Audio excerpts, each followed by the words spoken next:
Hello, আমি পারমিতা আবারও চলে এসেছি নতুন একটা ভিডিও নিয়ে। আজ আমি বানাবো সাউথ ইন্ডিয়ান গাউন। তো এটা হচ্ছে আমার মায়ের শাড়ি, একটা পুরনো শাড়ি। তো শাড়িটা দেখো, সবার প্রথমে আমি খুলে নিয়েছি, নিয়ে এই আঁচলটা আমি কেটে নেব। তো আমার এখানে কিন্তু কাটা হয়ে গেছে। আর হচ্ছে গিয়ে সাউথ ইন্ডিয়ানদের শাড়ি কিন্তু দুদিকে পাড় একই রকম থাকে। তো আমি একটা পাড় আমি এখানে কেটে বাদ দিয়ে দেবো, এটা আমি পরে কাজে লাগাবো। তো সবার প্রথমে আমি এখানে তোমার জামার হাতটা আমি কেটে নেব।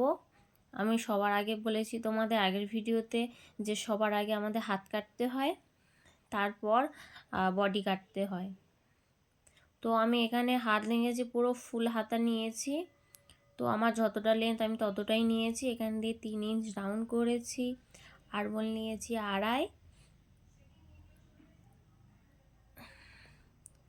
দেখো আমি মাপটা দিচ্ছি। এখানেও আমি উপর দিয়ে 3 ইঞ্চ রাউন্ড করে নিয়েছি শেপের জন্য।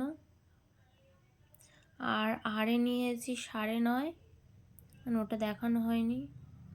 তো আমি এখানে শেপটা দিয়ে নিচ্ছি। শেপ দেওয়ার পর আমি কিন্তু এবার এটাকে কেটে নেব একটু।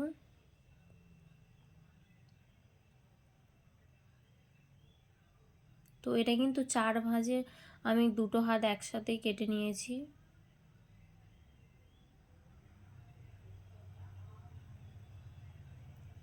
আর এখানে দেখো আমি ড্রয়িং করে নিয়েছি। তো আমি ফ্রন্ট পার্ট কাটার আগে আমি ব্যাক পার্টটাকে কেটে নেব। তো এখানে দিয়ে আমি মার্জিন টেনে নিয়েছি, নেওয়ার পর আমি এটাকেও কেটে নেব। তো আমাদের কাটা হয়ে গেলে তোমার ফ্রন্ট পার্টের এখান দিয়ে আমি 1/2 ইঞ্চ একটু কেটে দেব।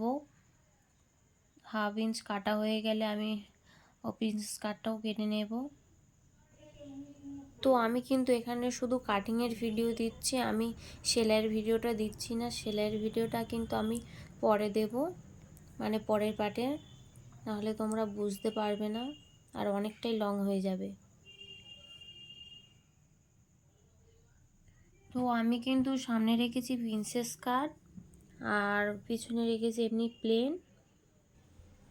তোমাদের যদি ভালো লেগে থাকে তাহলে একটা লাইক, কমেন্ট, শেয়ার আর চ্যানেলটাকে সাবস্ক্রাইব করবে।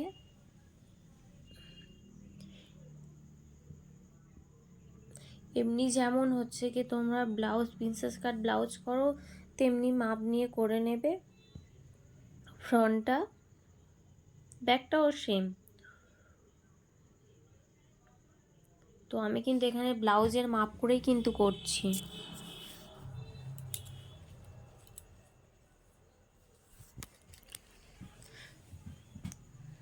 তো আমার এখানে কিন্তু লাইনিং কাটা হয়ে গেছে।